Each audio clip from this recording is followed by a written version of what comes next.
नमस्कार, बहुत स्वागत है आप सभी का लोकल 7 न्यूज पे। मैं हूं आपके साथ अनुष्का पांडे और आज हम 4 की चौकड़ी पर बात करने वाले हैं। 4 बड़ी खबरें जो जुड़ी हैं राजनीति, प्रशासन, समाज और आपके सीधा सरोकार से। तो चलिए बिना देर किए रुख करते हैं आज की 4 बड़ी खबरों की ओर। पहली खबर हिमाचल से है, जहां हिमाचल में मौसम ने अचानक यू टर्न ले लिया। जी आपको बता दें, गर्मी के बीच तूफान और ओलावृष्टि ने हालात बदल दिए हैं। दूसरी खबर है दिल्ली से, जहां दिल्ली विधानसभा में आज इतिहास की गूंज सुनाई दी है। अब 100 साल पुराने एक अहम फैसले को याद किया जाएगा। तीसरी खबर है, जहां विकास के नाम पर सड़क तोड़ी गई है और इसी मुद्दे पर लोगों को गुस्सा फूट गया है।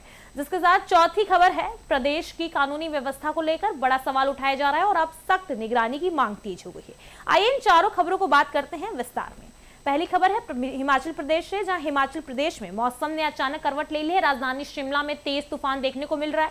वहीं कई जिलों में ओलावृष्टि का अलर्ट भी जारी किया बताया जा रहा है कि मौसम विभाग ने 5 जिलों को ऑरेंज और अन्य से येलो अलर्ट जारी की गई है। अगले 6 दिनों तक बारिश के आसार, जिससे लोगों को गर्मी से राहत मिल सकती है। देखिए खास रिपोर्ट।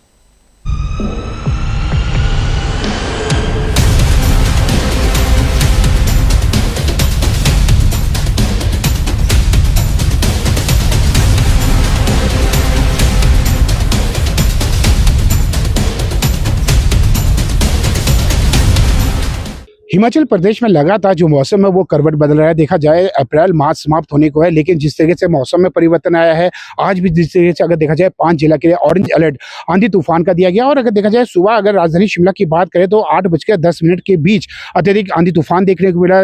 शिमला ही ने अपितु सोलन में भी तूफान देखने को मिल रहा है। इससे जो जिस तरीके से देखा जा रहा है, जो मैदानी इलाकों में जिस तरीके से हम बात करें, पंजाब, हरियाणा, चंडीगढ़, राजस्थान, गुजरात व अन्य राज्यों में अत्यधिक गर्मी है। ऐसे में लगातार जो पर्यटक है, खासकर हिमाचल प्रदेश के जिला शिमला के हाटूबिक, नालदेहरा, कुफरी की बात की जाए या कुल्लू, मनाली, हजियार, इसके अलावा जो लाहौल स्पीति के कोकसर, कोमिक, जिप्सा, बारालाचा, शिंगलाधारा, रोहतांग, दारचा, इसके अलावा यहाँ हम किन्नौर की बात की जाए तो सांगला वैली समेत जो ऊंचाई वाले क्षेत्र है, वहाँ पर लगातार पर्यटकों का जमावड़ा देखने को मिल रहा है। निश्चित तौर पर जब मैदानी इलाकों में गर्मी होती है तो जो पर्यटक है उनकी संख्या में काफी ज्यादा बढ़ोतरी देखने को मिलती है। लेकिन जिस तरीके से आज अगर देखा जाए 5 जिला के लिए ऑरेंज अलर्ट जारी किया गया, मैं फिर सोगी से चाहूंगा कि कुछ राजधानी शिमला की तस्वीरें दिखाई जाए। जिस तरीके से स्पष्ट देख सकते हैं कि लगातार रिमझिम वर्षा अभी भी लगातार जारी है। अगर देखा जाए मौसम विभाग के अनुसार जो शिमला और सोलन के कुनिहार क्षेत्र में कई जो क्षेत्र है वहां पर आज हल्की बूंदाबांदी हुई है। आईएमडी के अनुसार आज 5 जिला, जिसमें चंबा, कांगड़ा, कुल्लू, मंडी और शिमला के कुछ एक स्थानों पर भारी ओलावृष्टि का ऑरेंज अलर्ट जारी किया गया है, जबकि ऊना, हमीरपुर, बिलासपुर में येलो अलर्ट जारी किया गया है। आईएमडी के अनुसार राज्य में अगले 6 दिन तक यानी कि बारिश के आसार है। इससे लोगों को भीषण गर्मी से राहत मिलेगी और तापमान में भी 3 से 4 डिग्री की गिरावट आएगी। इस दौरान कई भागों में 40 से 50 किलोमीटर प्रति घंटे की रफ्तार से तेज हवाएं भी चल सकती है।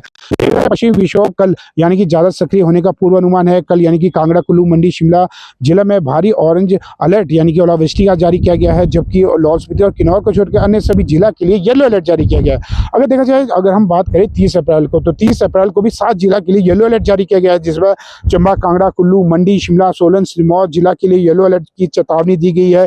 1 मई को ज्यादातर भागों में मौसम खराब रहेगा। 2 मई को पश्चिमी विक्षोभ थोड़ा कमजोर पड़ेगा, मगर 3 मई को फिर से पूरे प्रदेश में बारिश के आसार है। राज्य के कई हिस्सों में सूखे जैसी स्थिति पनपने लगी है। अगर देखा जाए मैदानी इलाकों में दिन के समय लोगों को घर से बाहर निकल पाना बहुत मुश्किल हो रहा है। खासकर ऊना, कांगड़ा, कुल्लू जिला के बुनतर में यानी कि देखा जाए तो 3 दिन से हीट वेव महसूस हो रही है। ऐसे में बारिश के बाद अगले सप्ताह यानी कि गर्मी से राहत मिलेगी। अगर ऊना का अधिकतम तापमान की बात करें तो 42 डिग्री है, बिलासपुर का भी 38 डिग्री सेल्सियस तक पहुंच चुका है। कुल मिलाकर जो देखा जा रहा है, जिस तरीके से जो मौसम है अभी परिवर्तन हुआ है, इससे निश्चित तौर पर जो बाहरी राज्यों से जो पर्यटक है हिमाचल प्रदेश लगातार पहुंच रहे हैं। और खासकर जिस तरीके से जो देखा भी गया है, जो हिमाचल प्रदेश में जिस तरीके से जो अगर देखा जाए अप्रैल माह में भी जिस तरीके से ठंड है, इससे कहने तो कहीं किसान और बागवान भी चिंतित है, क्योंकि अगर देखा जाए सेब की फ्लावरिंग के लिए 14 से 15 डिग्री अनुकूल रहता है। लेकिन इस बार जिस तरीके से जो देखा भी गया है, अप्रैल माह की शुरुआत की बात की जाए तो लगातार जिस तरीके से ऊंचाई वाले क्षेत्र और मध्य ऊंचाई वाले क्षेत्रों में बर्फबारी और तेज बारिश हुई है, इससे जो तापमान में गिरावट आई है, जो तापमान भी इस माह का अगर अनुमान करें तो 6 से 7 डिग्री रहा है। इससे जो फ्लावरिंग में भी कहना तो कई नुकसान किसानों और बागवानों को झेलना पड़ा। तो निश्चित तौर पर इससे नुकसान जरूर हुआ है। अच्छी बात यह है कि जिस तरीके से जो मौसम ठंडा हुआ, इससे निश्चित तौर पर जो बाहरी राज्यों से जो पर्यटक है, पंजाब, हरियाणा, चंडीगढ़, राजस्थान, गुजरात व अन्य राज्यों से जो लगातार जो पर्यटक है हिमाचल प्रदेश पहुंच रहे हैं। कामेश्वर शर्मा की रिपोर्ट, शिमला। दिल्ली विधानसभा में आज एक ऐतिहासिक पल देखने को मिला। जी आपको बता दें, सदन में देश के सैनिकों को श्रद्धांजलि दी गई, जिसके साथ ही फैसला लिया गया। ये वही स्थान है जहां 1918 में प्रथम विश्व युद्ध को लेकर अहम बैठक हुई थी। इस दौरान महात्मा गांधी भी मौजूद थे और भारत के सहयोग का समर्थन भी किए थे। देखिए ये खास रिपोर्ट। माननीय सदस्यगण, आज हम एक 75,000 उन सैनिकों को श्रद्धांजलि देने जा रहे हैं, उसके पहले जिन्होंने विश्व युद्ध में अपने प्राण न्यौछावर किए। उससे पहले मैं उस विषय को आपके सामने रखना चाहता हूं। जैसे आज की कार्रवाई रिकॉर्ड पर आ रही है, ऐसे ही आज के ही दिन 108 वर्ष पहले इसी सदन में 28 अप्रैल 1918 को इसी चैम्बर में, जहां आज हम एवं आप दिल्ली की जनता के प्रतिनिधि के रूप में बैठे हैं, तत्कालीन वायसराय लॉर्ड चेम्सफोर्ड ने दिनांक 27, 28, 29 अप्रैल 1918 को एक ऐतिहासिक युद्ध सम्मेलन का आयोजन किया था। इसी सदन में आयोजन हुआ था। इस सम्मेलन में देश भर से लगभग 120 प्रतिनिधि एकत्र हुए थे। राजवाड़ों के शासक, प्रांतों के प्रतिनिधि और राष्ट्रीय नेता। विषय था प्रथम विश्व युद्ध में भारत की भूमिका। मान्य सदस्यगण, मैं चाहूंगा कि लवली जी इस पर जरूर गौर करेंगे। इस सम्मेलन का महत्व केवल इतना नहीं था कि यहां से भारतीय सैनिकों की भर्ती का आह्वान हुआ था, यानी इस सदन में फैसला हुआ था कि प्रथम विश्व युद्ध में भारतीय सैनिक जो है वो युद्ध के मैदान में जाएंगे ब्रिटिश की तरफ से, बल्कि यह भी था कि महात्मा गांधी स्वयं इस सम्मेलन में उपस्थित थे। उस दिन, आज के ही दिन 108 साल पहले इसी सदन में वो उपस्थित थे और उन्होंने साम्राज्य के प्रति भारत के पूर्ण सहयोग का समर्थन किया था, इस विश्वास के साथ कि युद्ध में भारत की निष्ठा का पुरस्कार स्वराज के रूप में मिलेगा। परंतु इतिहास गवाह है, यह विश्वास छला गया।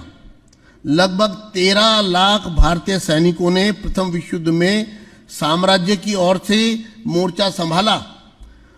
फ्लैंडर्स के खूनी मैदानों से लेकर गैलीपोली एवं मेसोपोटामिया तक 74,000 से अधिक भारतीय वीरों ने पराये देशों की मिट्टी में अपना रक्त सींचा, यानी दूसरे ब्रिटिश के लिए, और विदेशी भूमि पर उनका रक्त बहा। 75,000 सैनिक शहीद हुए। परंतु कृतज्ञता के पुरस्कार के स्थान पर हमें क्या मिला? इसी सदन में जब यह सम्मेलन हुआ, उसके ठीक 11 महीने के बाद 18 मार्च 1919 को इसी सदन में भारत को मिला रॉलेट एक्ट, और जिसकी परिणति हुई जलियांवाला बाग। तो 75,000 सैनिकों की शहादत हुई इस उम्मीद पर कि हमें स्वराज दिया जाएगा, हमें लिबर्टी दी जाएगी, हमारा भागीदारी बढ़ेगी, लेकिन मिला रॉलेट एक्ट और जलियांवाला बाग। माननीय सदस्यगण, यह सदन जिसमें हम आज बैठे हैं 1912 में निर्मित ई मॉन्टेगू थॉमस एवं संरचित इस ऐतिहासिक पुराना सचिवालय केवल ईंट और पत्थर का ढांचा नहीं है, बल्कि ये भारत के संसदीय इतिहास की जन्मस्थल है। 27 जनवरी 1913 को इसी चैम्बर में पहली बार केंद्रीय विधायी परिषद की बैठक हुई थी। गोपाल कृष्ण गोखले, विपिन चंद्र पाल, पंडित मदन मोहन मालवीय, लाला लाजपत राय, विट्ठल भाई पटेल जैसे महान व्यक्तियों ने इन्हीं दीवारों के बीच में उनकी वाणी आज भी गूंज रही है। अतः यह स्मरण करना हमारा कर्तव्य है कि आज तक उन 75,000 अनाम भारतीय सैनिकों का, जिन्होंने दूसरों की लड़ाई में अपने प्राण न्यौछावर किए और जिन्हें इतिहास ने बहुत देर तक भुलाए रखा, एक स्वतंत्र राष्ट्र के रूप में हम उन्हें अपनी श्रद्धांजलि अर्पित करते हैं। इस सदन में हम उनको श्रद्धांजलि अर्पित करते हैं। साथ ही यह स्मरण करना भी हमारा कर्तव्य है कि सदन की विरासत कितनी गहरी है।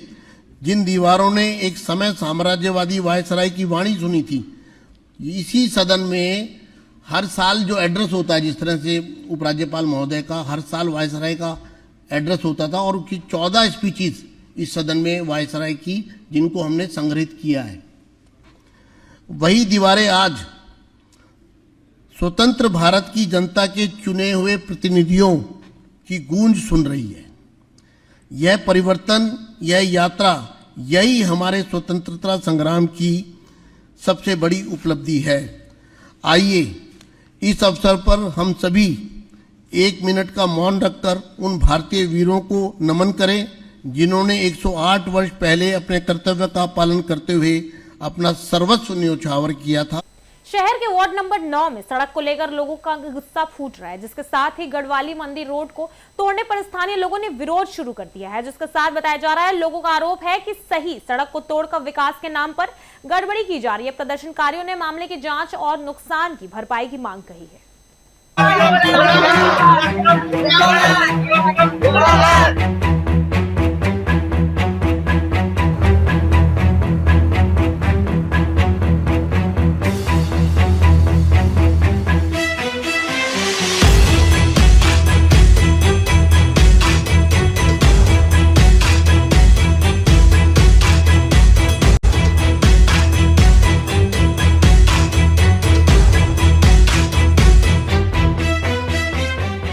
बिल्कुल सही बनी हुई थी। क्या नाम है? बिल्कुल राजेश बख्शी नाम है जी। ये सड़क बिल्कुल साफ बनी हुई थी, बिल्कुल जरूरत नहीं थी। सिर्फ वो लास्ट में हल्का सा टुकड़ा टूटा हुआ था, किसी ने उसी की फोटो डाल के, मतलब गली में 100 आदमी रहते हैं तो 99 आदमियों को नहीं पूछा गया। एक आदमी के कहने से सड़क तोड़ दी गई। सरकार के पैसे का पूरी तरह दुरुपयोग किया गया है, बिल्कुल जरूरत नहीं थी। पूरा मिसयूज हुआ है सरकार के पैसे का, नुकसान हो रहा है, निहित स्वार्थ के लिए मिसयूज हुआ है। और काम को सरकार के पास काम नहीं होते, विधायक जी को और काम को वो काम नहीं होते, कोई और काम को वो काम नहीं होते। ये बनी बनाई सड़क को तोड़ दिया। और ये देखो सारा मंदिर वाली गली है, लगना जीना सब इसी गली में होता है। कल 2 बंदों को जोड़ रहे, इसको भी लगी है। दो लोगों को फ्रैक्चर हो गया भाई साहब। हमारी सारा सीवरेज का इतना मुश्किल है कि शिव मंदिर में हम जल नहीं चढ़ा सकते। पंडित जी कह रहे हैं जल मत चढ़ाओ, इतनी बदबू आ रही है। सारा बैग मारे, इनके बच्चे 3 दिन से स्कूल नहीं गए, कपड़े नहीं धुल रहे, सारा पानी बैग हो रहा है। पहले ये सड़क जो खुदाई का काम हुआ 15-20 दिन हो गए। 15-20 दिन हो गए जी, और 1 हफ्ता बीच में लेबर आई नहीं है। इनको पूरा क्या परेशानी हो रही है। सबके सीवरेज टूट गया, सबके पानी का पाइप टूट गया। हम 2 बार ठीक करवा चुके हैं और सारा यहाँ पे जरूरत थी, बिल्कुल कोई जरूरत नहीं थी। इतनी पक्की सड़क तो दोबारा बननी भी नहीं है। हमारी किसी के साइड नहीं हुए, हमसे कोई कुछ नहीं पूछा गया, ना इंक्वायरी हुई है कि हमें जरूरत है कि नहीं है। इस सड़क को बनना चाहिए। सुमन बख्शी, वो वही की वही खड़ी हुई है। मेरा नाम प्रीति बख्शी है। इस गली में सिर्फ सीवरेज की सफाई की जरूरत थी, सड़क तोड़ने की कोई जरूरत नहीं थी। अब यहाँ पे बच्चे बीमार हो रहे हैं, गटर सारा बैक मार रहा है, घरों के अंदर तक गंदगी जा रही है। 20 दिन से मैंने कमेटी घर में कंप्लेंट डाली हुई है, कोई नहीं आ रहा। लक्ष्मण स्वीपर जो है वो रोज कह रहा है अब आऊंगा, सुबह आऊंगा, शाम को आऊंगा, बड़ी गाड़ी नहीं जाती, कोई यहाँ पे कोई काम नहीं हो रहा। तो क्या पार्षद महोदय पहुंचे आपके? कोई यहाँ नहीं आया। ये सिर्फ जो लेबर तोड़ रही है, उनके घर होके आए हैं, बिट्टू जी के घर होके आए हैं। वो कह रहे हैं अब 15 मिनट में आएंगे, जब सारी गली उनके घर पहुंची है तब। तो क्या लग रहा है कि सरकार के पैसे का मिसयूज है, जरूरत थी नहीं यहाँ पे? सर वो तो है ही है, पूरा मिसयूज हो रहा है। हमारे पैसे वेस्ट हो रहे हैं, वो सरकार रिपेयर करा के दे। जहाँ पे सड़कें टूटी हुई है वहाँ बच्चे क्या बूढ़े क्या परेशान हो रहे हैं। वो ये हमारी सड़क की वीडियो है जी। इसमें कहीं आपको लगता है कि इसमें हमारी सड़क बनाने की जरूरत थी? बिल्कुल। और इतनी पक्की सड़क बनी हुई थी, दोबारा इतनी पक्की बनेगी भी नहीं। अभी तक कोई काम नहीं हुआ। हमारे 10-10, 15-15 हजार लग चुके हैं। एक बंदा 30-30 हजार के नीचे आएगा। 3-4 लोगों को तो फ्रैक्चर हो गया। हम चाहते हैं कि जो जितना यहाँ पे नुकसान हुआ है उसकी भरपाई करे। सारा जो उनका खर्चा पब्लिक के सिर पे मत डाला जाए, कुछ न कुछ यहाँ पर भरपाई देनी चाहिए गवर्नमेंट को। अगर बनाना एक घर 30-30 हजार के नीचे आएगा। कोई इंजीनियर अगर ये सड़क बनी है, मानते हैं कि चलो जरूरत है कहीं जगह पे तो वो पूरी सड़क ही बनेगी, लेकिन उनको चाहिए था कि जहाँ पे सीवरेज है, पाइप है, वहाँ पे उनको मैनुअली काम करवाना चाहिए। वो पब्लिक के सिर पे क्यों डाल रहे हैं कि पब्लिक करवाए? हम अपना पैसा दे के करवा रहे हैं और फिर उसके बाद फिर तोड़ रहे हैं। सारा सीवरेज मार के। मेरा नाम सीमा पोपली है। तो आप भी अपने घर से पैसे लगा रहे हो इसमें? सब 8-8 हजार लगा चुके हैं। 8-8 हजार। मैं 5,000 रुपए कल लगा चुका हूँ। मेरा नाम मोहन जी है और मेरे दरवाजे के ऊपर जो है सीवरेज का सारा मलबा बैक मार गया है। मंदिर में और कोई नहीं आ रहा जा रहा। मैंने प्राइवेट आदमी बुलाकर बड़ी कोशिश की लेकिन सफल नहीं हो पाया है। मलबे के दर्शन करने हैं तो आप मेरे साथ आ जाइए। यहाँ पे 2 गटर बनाए ठीक है। और ये दूसरा मकान है मेरा यहाँ पे आज सुबह गटर तोड़ दिया है। और यहाँ पे मेन हॉल बनाए जाए गली में, मेन हॉल बनाए जाए। दूसरा, हर आदमी ने स्वच्छ से जो है अपनी थड़ियां तुड़वाई। एक थड़ी बनाने में 50 से 60 हजार 1 लाख रुपए तक ग्रेनाइट की बनी हुई सबकी थड़ियां हैं। ठीक है, सबने सहर्ष, चलो भाई सरकार काम कर रही है, ठीक है, कमाल है। खुश है कि कर रही है काम। कोई इंजीनियर, कोई ऑफिसर, कोई विजिट नहीं करता है। कोई नहीं आ रहा। मंदिर में आने वाले लोग हैं, कई बूढ़ी माताएं गिर गई हैं। ठीक है, और वो पत्ती वाले पत्थर हैं, ढक्कन टेटनस के टीके लग रहे हैं। 2 को तो कल हमने लगाया टीका। ये कोई तरीका थोड़ी है। एक किनारे से काम करे, सिलसिलेवार काम करें, ये कोई तरीका नहीं है काम का। बिना हमारे साइन के काम शुरू कैसे होगा? पास हो जाए ये बताना चाहिए। आपको क्या लगता है कि फायदा पहुंचाने के लिए किया है? जैसे कोई जो इसमें ये तो नुकसान होता है। बीच में अरे गवर्नमेंट का फायदा पता नहीं क्या गवर्नमेंट का तो कोई फायदा नहीं है। गवर्नमेंट तो पैसे लगा रही है, लोगों का नुकसान है। हमारा अरे उनका 20,000 रुपए लगा दिए, उनका बेचारों का इतना नुकसान हो गया, घर से कोई नहीं आया उनके। अब ये अकेली माता रहती है, 5,000 रुपए लगा चुकी है, अकेली रहती है, कोई बच्चा नहीं बात रहता। इनका देखो 3 बार टूट गया, सीधे टूटा पड़ा, अकेले परेशान हो गए। सीवरा टूटा। और एक मेरे भाई के बेटे की कुछ प्रोग्राम था, ये नहीं कर पाए। प्रदेश में कानूनी व्यवस्था को लेकर बड़ा बयान सामने आया, जहां भाजपा नेता केशव चौहान ने सुरक्षा व्यवस्था मजबूत करने की मांग कही। उन्होंने कहा कि पुलिस को हर जगह सतर्क रहने की जरूरत है, साथ ही युवाओं की गतिविधि के नजर रखने पे और अभिभावकों की जिम्मेदारी पर भी जोर दिया। देखिए एक खास रिपोर्ट। रूडू के कलगांव में हुई हमारी बहन की दुखद मृत्यु बहुत ही इंसानियत को झकझोर देने वाला मामला है। देवी देवताओं को मानने वाली हमारी ये धरती, हम सब लोग देवी देवताओं को मानते हैं। हम पुरानी जो हमारी संस्कृति है, पुरातन संस्कृति है, उसे हम जिंदा रखना चाहते हैं। लेकिन इस प्रकार की जो गतिविधियां है, ये करना हमारे समाज के लिए बहुत ही घातक है। हमने देखा 26 साल की एक हमारी बहन अपने प्राण उसे त्यागने पड़े। दुखद मृत्यु इसकी हुई, जो सिर्फ फिजूल की शान दिखाने वाली जो परंपराएं हैं उसके कारण हुआ। बहुत ही गैर जिम्मेदाराना तरीके से भीड़ के बीच में फायरिंग करना, सिर्फ मजे के लिए, दिखावे के लिए। ठीक है, हम भी देवी देवताओं को मानते हैं, पुरानी परंपराओं को मानते हैं। हमारा पूरा जो इलाका है, पूरा प्रदेश है, देवभूमि है। लेकिन इस प्रकार की घटना ना हो, इसके लिए पुलिस को, प्रशासन को, सरकार को भी कुछ कड़े कदम उठाने पड़ेंगे, कुछ व्यवस्था बनानी पड़ेगी। और साथ ही साथ जो हम यहाँ के लोग हैं, विशेष तौर पर अभिभावक है, जिन्होंने इस समाज में अपना एक विशेष जिनका स्थान है, उन लोगों को ध्यान देना पड़ेगा। हम लोगों को अपने युवा बच्चों को समझाना पड़ेगा।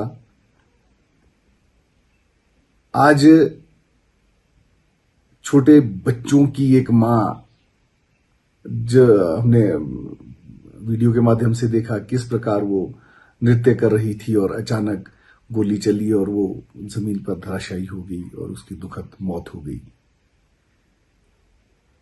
युवाओं की गतिविधियों पर जहां पुलिस को नजर रखने की जरूरत है, वहीं पर जो यहां के वरिष्ठ लोग हैं, हमारे प्रदेश के अभिभावक हैं, उन लोगों को भी अपने बच्चों से बात करने की आवश्यकता है, युवाओं से बात करने की आवश्यकता है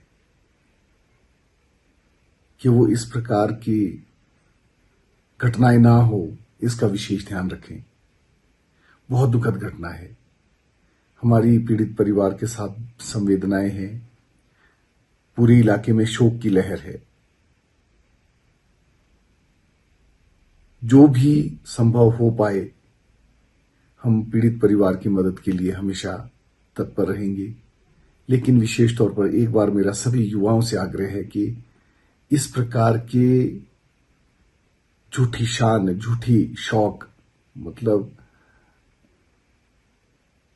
एक जिसकी आवश्यकता नहीं है, कोई देवी देवता ये नहीं आपको कहेंगे कि आप फायर करो, मैं तभी खुश होऊंगा। ठीक है, हम मानते हैं कि एक देवताओं के प्रति हमारी आस्था है, हमारी निष्ठा है, हम देवताओं को प्रसन्न रखना चाहते हैं, लेकिन वो ये जरूरी नहीं है कि आप भीड़ बढ़ा के में फायर करें या इस प्रकार की गतिविधियां करें, देवता उससे खुश होंगे, ऐसा नहीं है।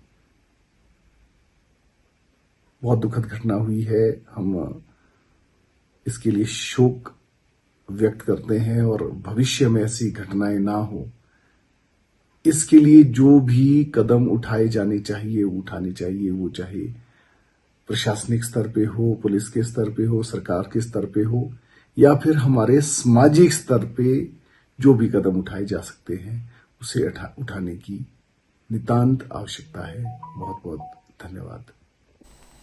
इसी के साथ आज की 4 बड़ी खबरों की चौकड़ी यहीं होती पूरी, लोकल से लेकर प्रशासन और सीधा आपके सरोकार तक।